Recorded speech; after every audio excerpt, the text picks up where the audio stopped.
These are the stories we're following this afternoon. How is MTSU making life a little bit easier for its students? And why did it take so long for you to get your tax refund? And Matt Hagan will tell us all about last night's championship game. Your news starts right now.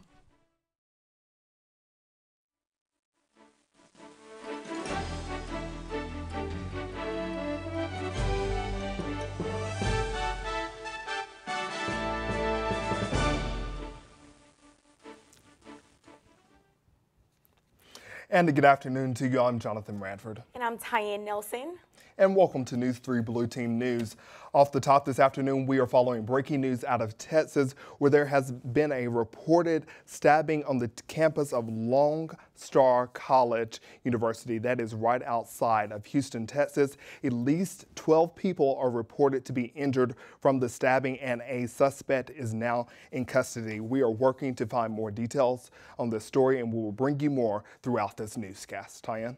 Melanie Milligan is live at the bus stop to give us an update on some recent changes to MTSU.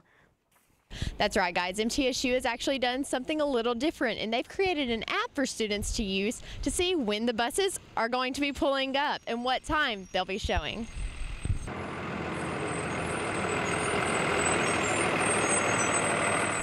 We've all been there before, wondering whether it'll be faster to walk across campus or to wait on the bus.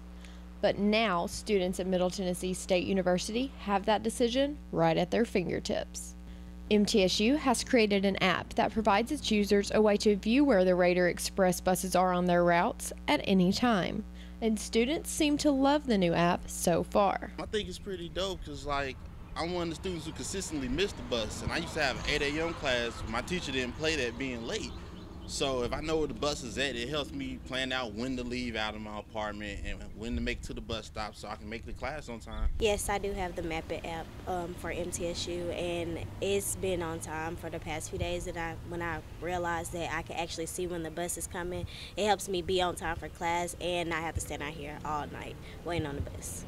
You can also log on to mtbustracking.mtsu.edu and see where the buses are right from your computer. The app is ready and available to be downloaded to any student who wants to use it.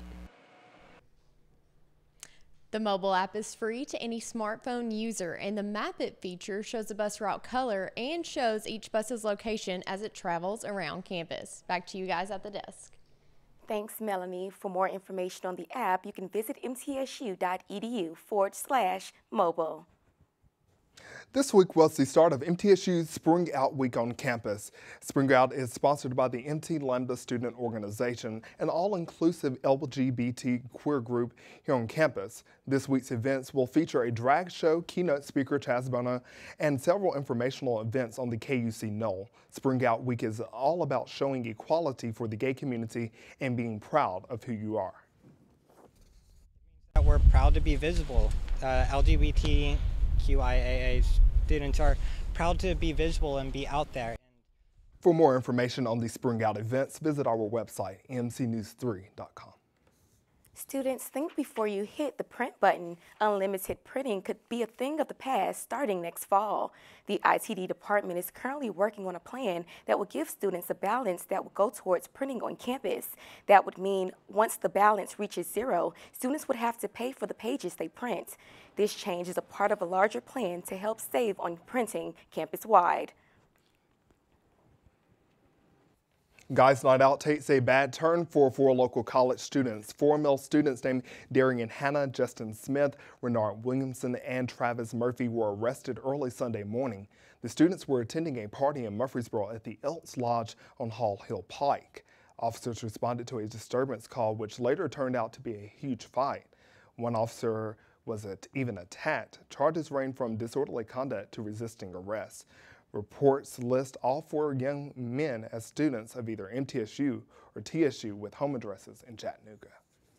Police are still searching for a man and a woman that are wanted for questioning in relation to an incident at a local Kmart. Police say a man and woman entered a Smyrna Kmart on Friday and put several electric razors in a bag and attempted to leave without paying.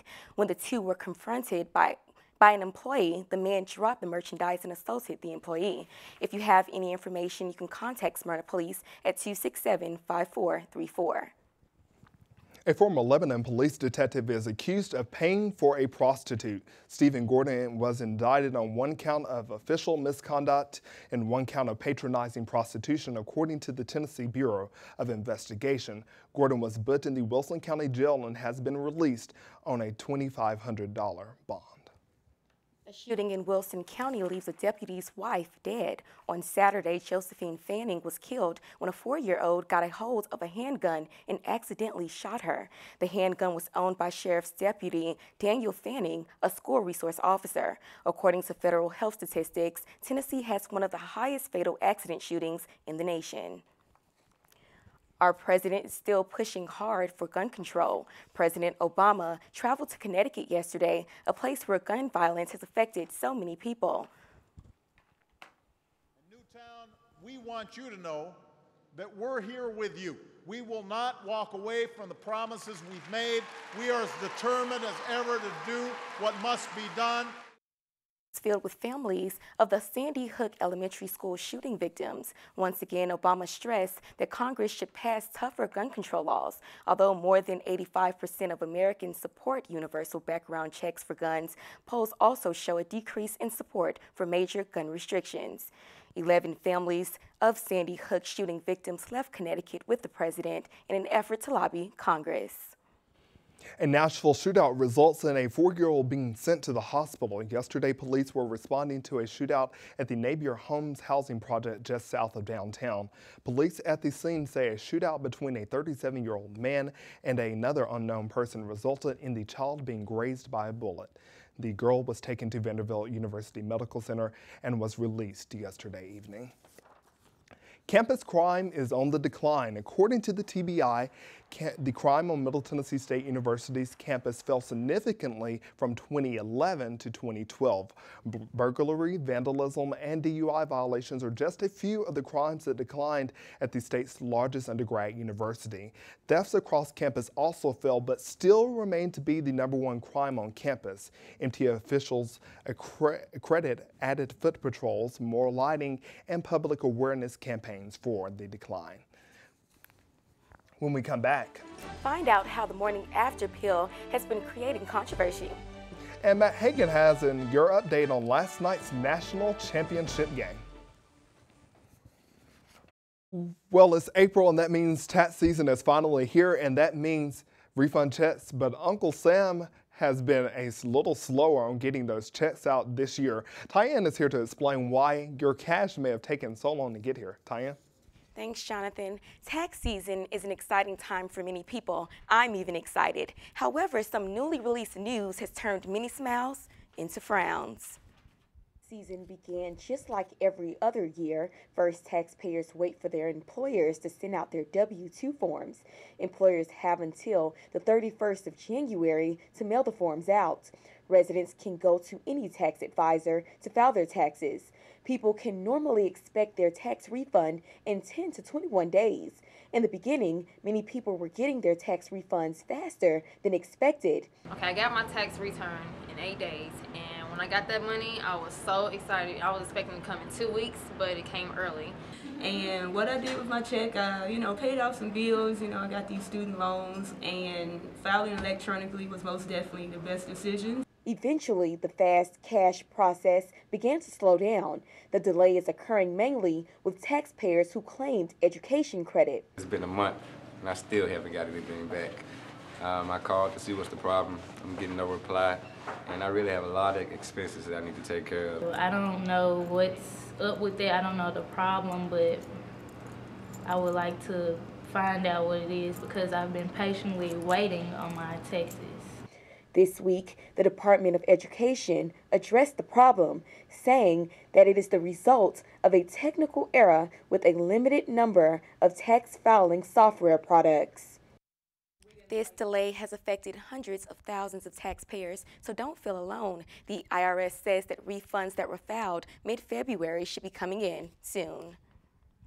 But have no fear, those tax refund checks are almost here. Taxpayers finally seeing some progress with those delayed tax refunds. As Tyan said, over a month ago, a software problem was discovered for several people who filed their taxes in mid-February. A process that normally takes 10 to 21 days turned into a 2-month process or longer for many. However, the IRS website has finally been updated. Many people will receive their tax refund checks between April 10th through April 15th. This problem has affected hundreds of thousands of taxpayers and even college students applying for financial aid. To find out more about the status of your refund, visit our website, mtsunews3.com, and click on the IRS link. More job opportunities are moving into the rapidly growing Rutherford County. The new Amazon Fulfillment Center opened Friday in Murfreesboro. State officials and local politicians were on hand for the grand opening. The center is creating more than 1,000 new jobs for the city and will bring in millions of dollars in tax revenue. While drivers get excited, gas prices are following down. According to the AAA, the national average is about $3.59 a gallon of regular. That's down more than 30 cents from this time last year. What you pay at the pump depends on where you live. So for Hawaii, they have the highest gas prices at $4.39 a gallon. The next highest is California at $4.02 a gallon. But Wyoming has the cheapest gas price at $3.35 a gallon. And here at home, the average gas price is $3.42 a gallon. One of the world's most powerful and inspirational women has passed, but her legacy will live on forever. Margaret Thatcher, one of the world's most dominating political figures, has died at the age of 83. Thatcher had always been a political power, but she made her mark by becoming the first female Prime Minister of England to office in 1979. Thatcher had the longest running term in history, running from 1979 to 1990. She has implemented many laws into the British government and had a stern hand in the way England operates today, earning the nickname of the Iron Lady. She has left a lasting impression on society. Today we lost a great leader, a great Prime Minister, and a great Britain. Margaret Thatcher didn't just lead our country, she saved our country. Arrangements for her funeral are currently being made.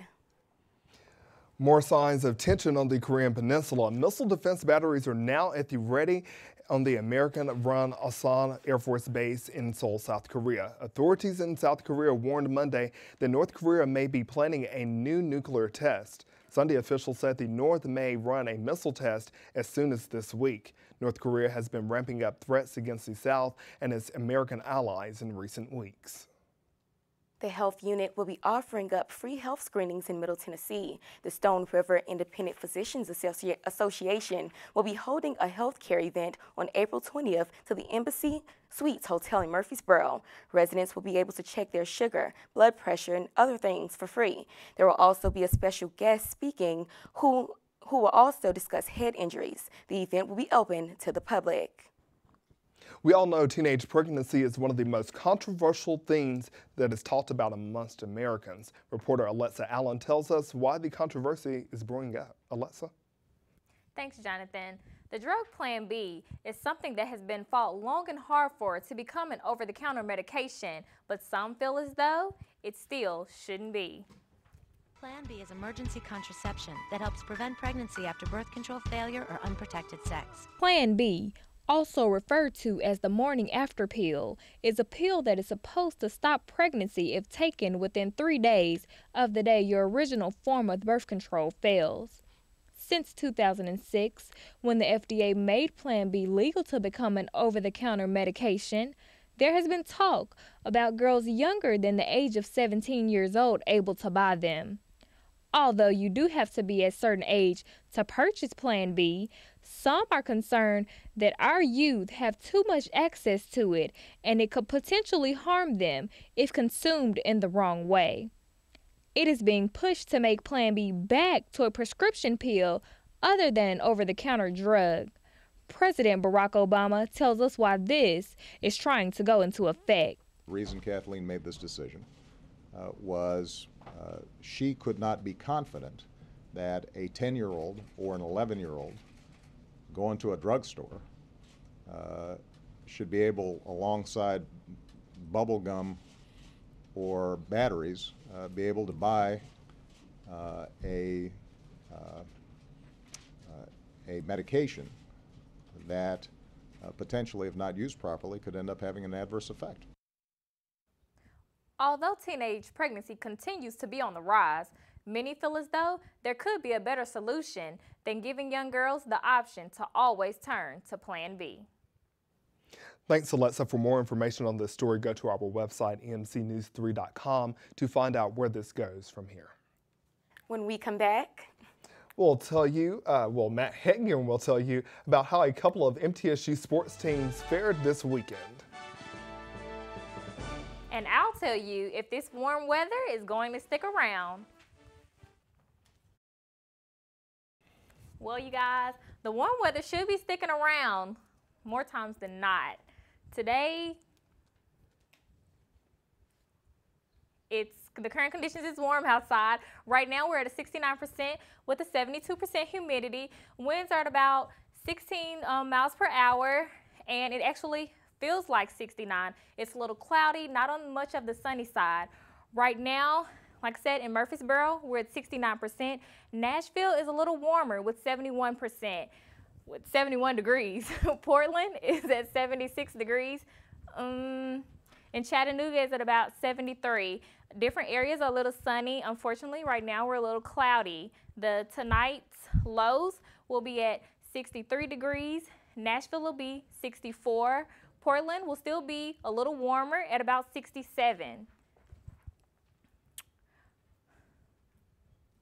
Tomorrow's highs will be at 81. That's our warmest for the week, and it will be more than sunny outside. So grab your shades, grab no jacket, and just soak up the sun. Portland will be at 80 degrees, and today's weather, the radar is, it's a little rainy in the Jackson area and the Columbia area right now. We're a little free from rain, but within the next couple days, it will be heading our way. Our 5-day forecast is tomorrow. It's going to be, like I said, it'll be 84 degrees. It'll be sunny. Thursday, it's definitely going to rain. It'll be at 90% chance of rain. So grab your umbrella, grab your rain boots, and be prepared to get soaked up. Friday, it'll be a little on the cooler side. It'll be 63 degrees. And Saturday, it'll warm back up till 71. So with that being said, it's your 5-day forecast. Back to you all at the desk. President Obama starts the week with some encouraging news. New CNN ORC International poll released Monday shows his approval rating inched up to 51%. That's up 4% from last month. It comes as the president takes on the budget, gun control, immigration reform, and border security. The numbers were different on individual issues. Just 38% approve of how Mr. Obama is handling the federal deficit. Nearly 6 in 10 saying they disapprove. 45% of Americans approve of how Obama is handling gun policy. 52% disapprove. One university is pledging to get to the bottom of how their former basketball coach kept his job for so long. Rutgers University basketball coach Mike Rice was fired last week after videos of his team's practices were released. The video showed Rice kicking, shoving, and throwing basketballs at players. The university has been looking through practice sessions from other sports to see if this incident was only limited to basketball. The university will meet on Thursday to discuss hiring an advisor to report on what went wrong with Rice. Well, things are heating up in the weather and in sports. We had Atlanta last night. Atlanta had baseball, and they had basketball, the NCAA championship. So there's lots of sports, lots of wonderful things going on, and even a little controversy. Tell us about that championship game, Matt. Talk about that a little bit later, but right now we're going to start off on the greens in Bolden Center. The MTSU women's tennis team held their senior day this past Sunday. The Lady Raiders hosted the Arkansas State Lady Red Wolves in their next to last home match. In doubles matches, MTSU smashed the competition, winning 2 of the 3 games. Partners Yuri Nomoto and Flavia Nagayama beat ASU 8-3. Following this were the singles matches where MTSU yet again were victorious. Nagayama, Nayaru Moraes, and Alexandra Torres Each won their matchups in straight sets. The victory moved the Blue Raiders to 9-9 overall, 3-2 in the conference, and gave Arena Constantinide and Nagayama their 18th wins, while Marias received her 20th win. The final home match is set for tomorrow with the first serve at 2 p.m. Now switching gears from the green court to the diamond across the street, the Blue Raider baseball team is trying to keep their winning streak alive. With the 14-4 victory on Saturday, Middle Tennessee ended their 7-game losing streak. Starting pitcher Zach Curtis started off strong after giving up a leadoff single. The next batter up, shortstop Austin Pfeiffer struck out looking on 4 pitches. Third up was catcher Blake Johnson, who also struck out, making it back-to-back for Curtis. 2 outs, and Miles Parma is up and strikes out to retire the side. Curtis ended up with 8 strikeouts on the game, bottom of the first with a runner on third base, and Hank Lewis steps up and blasts a 2-run shot over the right field wall, scoring Ryan Stevens, making the score 2-0. This was LaRue's second home run in back-to-back days and his second for the season. The Blue Raiders ended up winning 8-6. The Blue Raiders take the field next tonight at 6 p.m. against the Tennessee Tech Golden Eagles, looking for the series sweep. Jumping from the long bombs to long lobs, the NCAA men's tournament came to an end in a spectacular way last night. The Louisville Cardinals continued their inspirational ride during their matchup against the Michigan Wolverines. And who shows up? But the infamous Fab Five, including Chris Webber. 4 minutes to go, and Michigan leads by 10 when Spike Albrecht drives in and makes a hard layup, giving the Louisville their largest lead at 12 points. 30 seconds to go in the first half. Louisville's Luke Hancock strips the ball and passes it to Blake Blanchard, who lobs it up for Peyton Silva for a big alley-oop by Montrezl Harrell, giving the Cardinals their first lead, 37-6. 9.5 minutes to go, and junior Tim Hardaway does it with a huge dunk, pulling the Wolverines within 2. 3 minutes, look at this replay. 3 minutes later, Trey Burke does a gorgeous alley-oop pass to Glenn Robinson III, but that wasn't quite enough as Louisville battled hard under the net for rebounds and missed opportunities, and even got a fortunate shot or two, with Coach Rick Pitino showing some emotion after that shot. Louisville won, and Coach Pitino celebrated, raising his hand and the trophy over his head, surrounded by the team. But the most memorable sight was Kevin Ware cutting down the net and the rest of the goal after they lowered the goal for him and raising it over his head in a celebratory for the victory. With this victory, Coach Rick Pitino becomes the first coach to win a championship in more than one school in Division I basketball. Now that the men's championship game ended last night, but down in the Bayou, the women's title match just got determined Sunday night. The Louisville men were not the only ones attempting to make the championship game. The women were fighting for it as well. They took on the California Golden Bears, and the Bears forward Laisha Clarendon makes a pull-up jumper for 2, extending the Bears' lead. Louisville down by 10 with 1 minute remaining in the first, and watch this. That's right. A replay shows Shoni Shamel with a beautiful no-look behind-the-back pass to her sister Jude Shamel. In the second, Louisville's Bria Smith leans in and does a great off-balance layup to give the Cardinals their first lead, and they never looked back as they won 64-57. Next up were Big East foes. And that's it for Sports Tonight. It's back to Jonathan and at the desk. Well, it's championship time, but one 7-year-old Nebraskan boy lived out a dream that many of his age only can imagine. Meet 7-year-old Jake Hoffman. Jake has brain cancer. He ran a 79-yard touchdown at his first football game. He ran that touchdown in front of 60,000 screaming fans, and his dad was literally at a loss for words. I mean, it was very special, and, you know, I told Coach and all these coaches, you know, they've given Jack so many. Jack actually went into the record book with that run. He was Nebraska's leading rusher for the day. We're going to go ahead and update you on some breaking news out of Houston, Texas. Earlier, we told you that a stabbing had happened at the Lone Star College. Now we want to update that 14 people are now reported to be wounded from that stabbing attack just outside of Houston at a community college. We'll have more as more becomes available. Stay with MT10 News.